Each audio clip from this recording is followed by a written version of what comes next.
नमस्कार दोस्तों।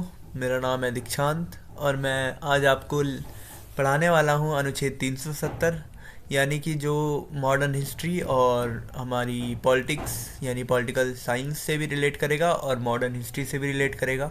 ये टॉपिक हाल ही में रिसेंट यानी करंट अफेयर से भी रिलेट करेगा, तो ये आपको बहुत हेल्प दे सकता है कम्पिटिटिव एग्ज़ाम्स के लिए, और या फिर अगर आप इंटरेस्ट के लिए भी जानना चाहते हैं तो उसके लिए भी ये बहुत ही लाभदायक होगा आप लोगों के लिए।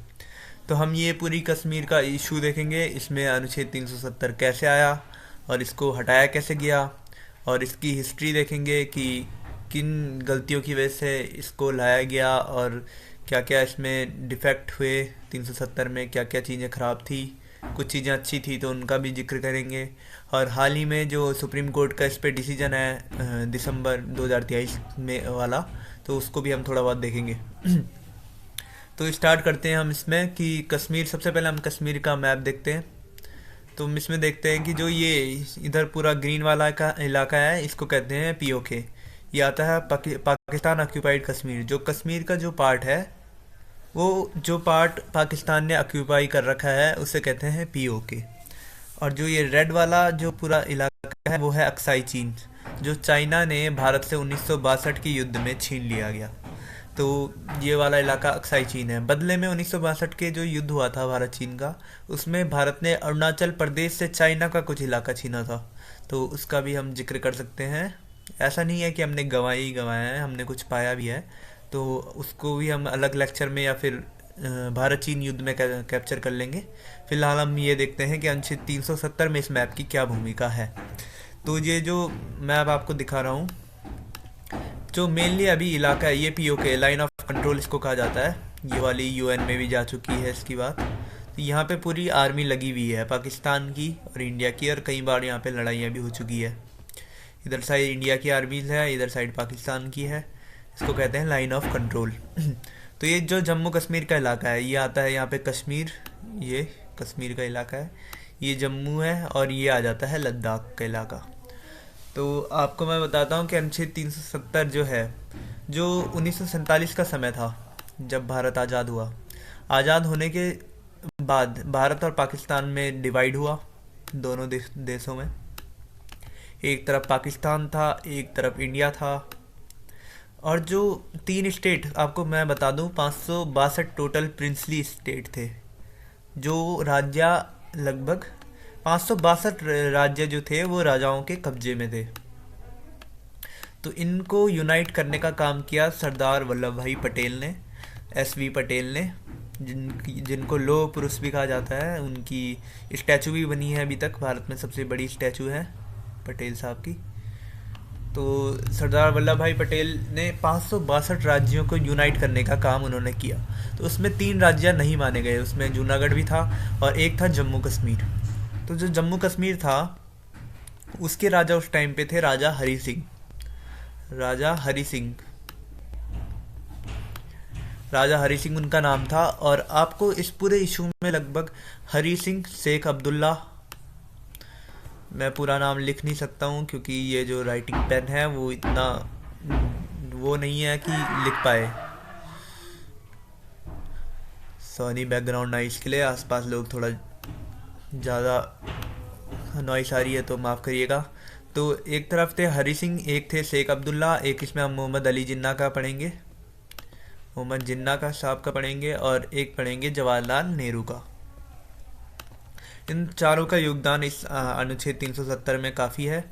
तो जो हरी सिंह थे वो चाहते थे कि कश्मीर को भारत का स्विट्जरलैंड बनाए, यानी कि वो अपने को एक इंडिपेंडेंट देश की भूमिका कश्मीर को देना चाहते थे राजा हरी सिंह। बट हरी सिंह जो थे, उन्होंने 1947 के टाइम में एक स्टैंड स्टील एग्रीमेंट इसको कहते हैं, वो पाकिस्तान के साथ साइन कर लिया था। अब मैं आपको बता दूं इस एग्रीमेंट में क्या था। इस एग्रीमेंट में था कि जो पाकिस्तान था वो जम्मू कश्मीर को फोर्स कर रहा था कि वो उनके साथ मिल जाए।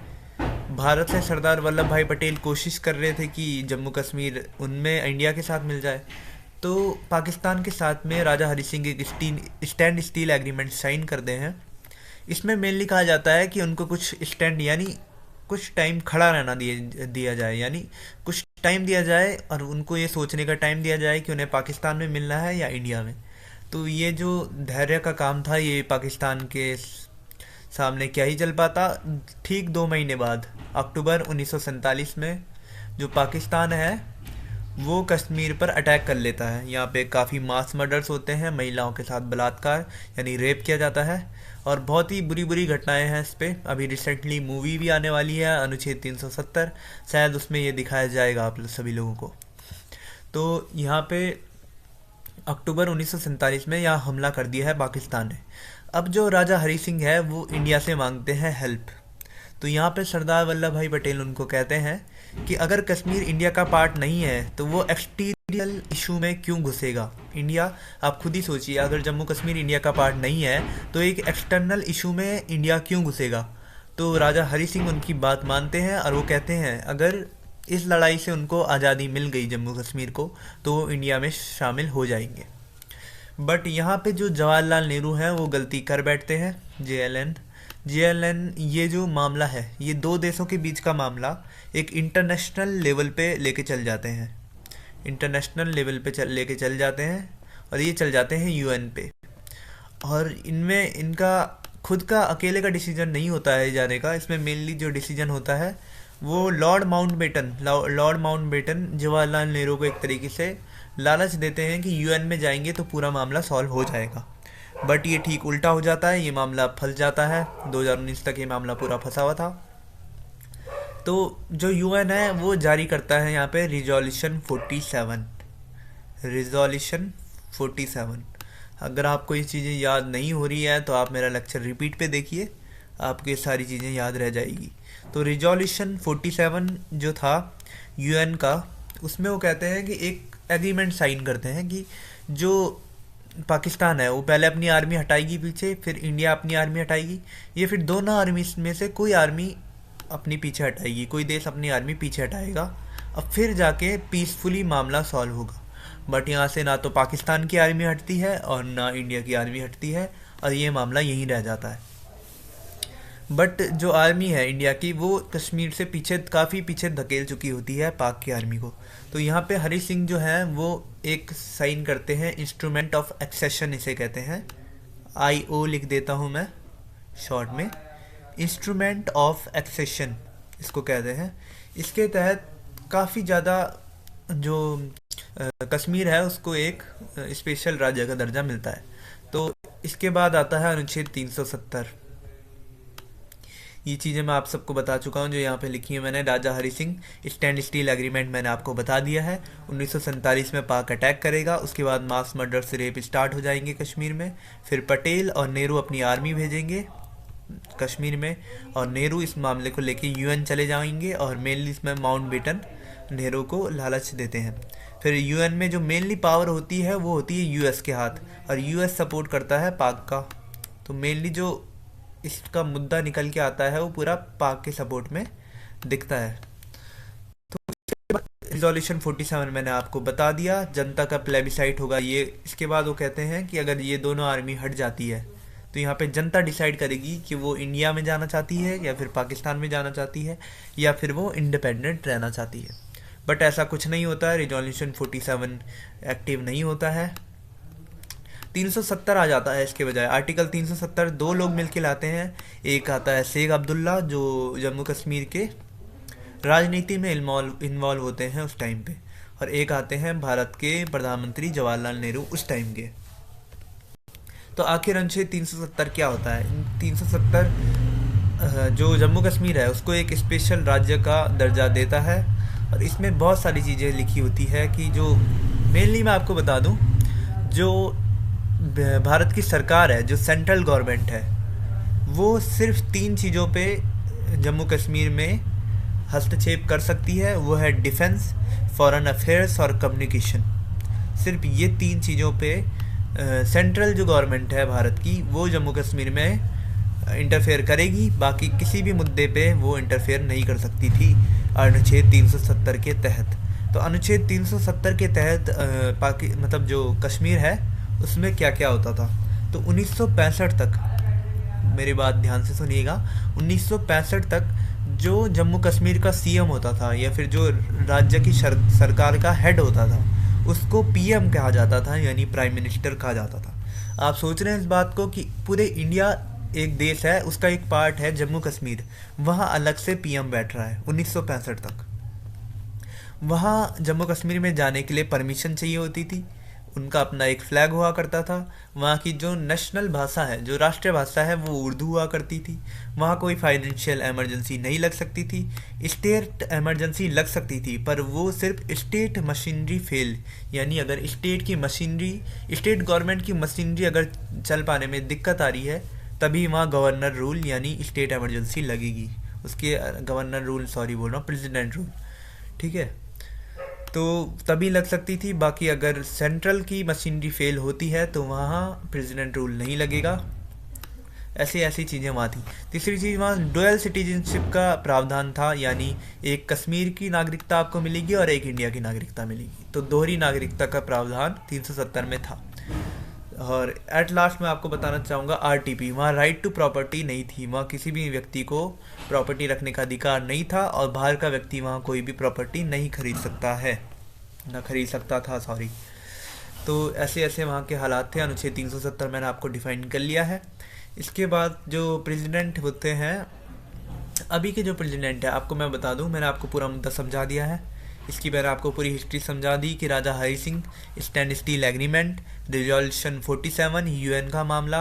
उसके बाद मैंने शेख अब्दुल्ला और जवाहरलाल नेहरू का अनुच्छेद 370 भी आपको समझा चुका हूँ। तो इसके बाद मैं आपको समझाने वाला हूँ कि जो 370 है वो हटाया कैसे गया। तो आपको इसको समझाने के लिए मैंने कोई पीडीएफ वीडीएफ नहीं बनाई है। मैं आपको नॉर्मली इसको समझाने की कोशिश करता हूँ कि आखिर मुद्दा था क्या। तो हम एक दूसरी पीडीएफ में आ जाते हैं।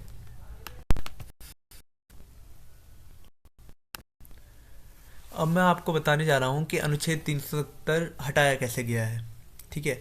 तो हम इसके बारे में डिटेल में जानेंगे कि 370 को आखिर उन सालों में हुआ क्या जिस वजह से 370 पूरी तरीके से हट गया। तो मेनली ये बहुत ही डिटेल से समझने वाली बात है, और इसके पीछे की जो मास्टरमाइंड है वो मेनली अमित शाह को कहा जाता है, जो हमारे गृह मंत्री हैं। तो मेनली 2018 हम वो ईयर वाइज देखेंगे कि हुआ क्या। 2018 की स्टार्टिंग में जो वो जम्मू कश्मीर में जो पार्टी है पीडीपी वहाँ थी उस टाइम।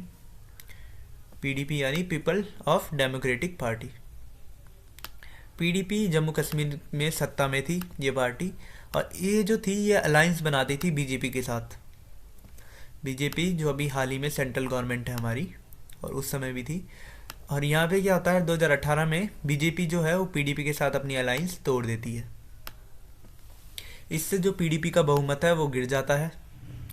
यहाँ पे 2018 के मिड 2018 में गवर्नर हैं, जो जम्मू कश्मीर के गवर्नर हैं, वो कहते हैं कि जो पीडीपी है उसको अपना बहुमत साबित करना पड़ेगा। उनको एक आखिरी डेट दे देते हैं 21 नवंबर की। 21 नवंबर 2018 की उनको डेट दे देते हैं, और कहते हैं कि 20 नवंबर तक पीडीपी को अपना बहुमत साबित करना पड़ेगा, वरना दोबारा चुनाव कराए जाएंगे कश्मीर में। तो इसको देखकर 20 नवंबर को दो लोग उठ के आते हैं जो कहते हैं कि उनको मेजॉरिटी मिल गई है, मैंडेट मिल गई है, बहुमत मिल गई है। उनमें एक होती है महबूबा मुफ्ती, एमएम करके लिख देता हूँ, और दूसरे होते हैं सजाद लोन। महबूबा मुफ्ती और सजाद लोन। आपको मैं इधर यहाँ भी लिख रखा है मैंने, महबूबा मुफ्ती और सजाद लोन। तो ये दोनों जिक्र करते हैं कि इन दोनों के पास लगभग 56 एमएलएज की मेजॉरिटी यानी बहुमत है, ये वो कहते हैं। और ये वो फैक्स के थ्रू गवर्नर को भेजने की कोशिश करते हैं, फैक्स के थ्रू। बट इस टाइम रहस्यमयी तरीके से गवर्नर की फैक्स मशीन जो है वो ख़राब हो जाती है। वो और भी कांटेक्ट करने की कोशिश करते हैं व्हाट्सएप मैसेजेस के थ्रू, कॉल्स के थ्रू, बट गवर्नर जो हैं वो कुछ भी पिक नहीं कर पाते। वो कहते हैं कि उनका जो पूरे नेटवर्क सिस्टम है वो गायब हो चुके हैं, या फिर उनका फ़ोन जो है वो लग नहीं पा रहा है। तो यहाँ पे पूरी तरीके से जो फैक्स मशीन है वो भी फेल हो गई है। मतलब गवर्नर तक ये कम्युनिकेट हुआ ही नहीं कि इन दोनों के पास मेजॉरिटी है 56 एमएलएस की। तो यहाँ पे नेक्स्ट दिन क्या होता है, 21 नवंबर लास्ट डेट थी। गवर्नर ये डिक्लेयर कर देते हैं कि कश्मीर में चुनाव दोबारा से होंगे। इसके बाद क्या होता है, मेनली इन पीडीपी की सरकार नहीं है, यहाँ पे अभी किसी की सरकार नहीं है, तो मेनली जो पूरी पावर है लेजिस्लेटिव असेंबली की, जो पूरी पावर है, क्योंकि चुनाव में कोई सरकार है नहीं, तो लेजिस्लेटिव असेंबली की पूरी पावर अभी किसके हाथ में है, गवर्नर के हाथ में।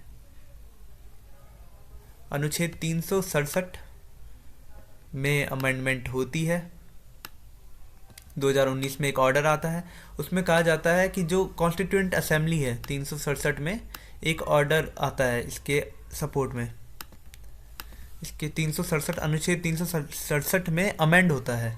कब होता है, 2019 में एक प्रेसिडेंशियल ऑर्डर आता है इसके, ये अभी तक मैं 2018 का बता रहा था, 2019 में एक ऑर्डर आएगा, उसमें कहा जाएगा अनुच्छेद 367 में अमेंडमेंट होगा और कहा जाएगा जो कार्य कॉन्स्टिट्यूएंट असेंबली के थे वो काम लेजिस्लेटिव असेंबली संभालेगी।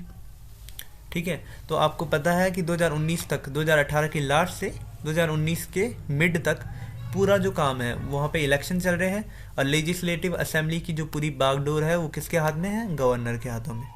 और यहाँ पे ये ऑर्डर पास हो चुका है कि क्या जो कॉन्स्टिट्यूएंट असेंबली है उसकी सारी पावर किसके हाथ में होगी, लेजिस्लेटिव असेंबली के हाथ में। बट लेजिस्लेटिव असेंबली कश्मीर में है ही नहीं, पूरा काम कौन संभाल रहा है, गवर्नर।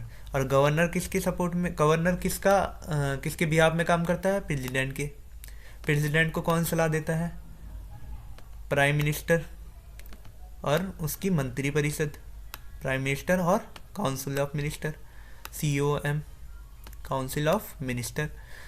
तो यहाँ पे जो मेनली पावर है वो गवर्नर के हाथ में चली गई। यहाँ पे 370 को इनएक्टिव करने का ऑर्डर आ जाता है। और आपको पता है कॉन्स्टिट्यूएंट असेंबली का काम कौन संभालेगा, लेजिस्लेटिव असेंबली। लेजिस्लेटिव असेंबली है नहीं तो गवर्नर इसका काम संभालेगा। मेनली गवर्नर इस रूल को पास कर देता है, इस बिल को पास कर लेता है और जो 370 है वो इनएक्टिव हो जाता है। और मेनली जो इसके पीछे का दिमाग है आपको मैं समझ ही आ ही रहा होगा कि गवर्नर को प्रेसिडेंट चला रहा है और प्रेसिडेंट किसकी सलाह के लिए बाध्य होता है, प्रधानमंत्री और काउंसिल ऑफ मिनिस्टर की। तो इस तरीके से अनुच्छेद 370 को हटाया गया है। मैंने आपको पूरा मामला समझा दिया है। अगर आपको कोई भी दिक्कत आती है समझने में तो आप मेरे से कमेंट में क्वेश्चन कर सकते हैं। और एक चीज़ और, अभी रिसेंटली दिसंबर 2023 में सुप्रीम कोर्ट का डिसीजन आया है। लगभग 23 याचिका दायर हुई थी इसके अपोज में कि 370 को गलत तरीके से हटाया गया है।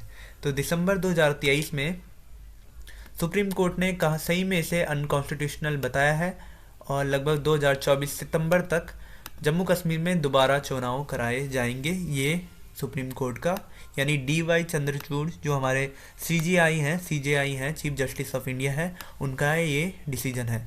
आज का लेक्चर यही समाप्त होता है। अगर आपको चीज़ें समझ नहीं आई है तो आप इसको रिपीट में देखिए, मैं आपको श्योरिटी देता हूँ कि आपको ये चीज़ें समझ आ जाएगी। धन्यवाद, अगले लेक्चर में मिलूँगा।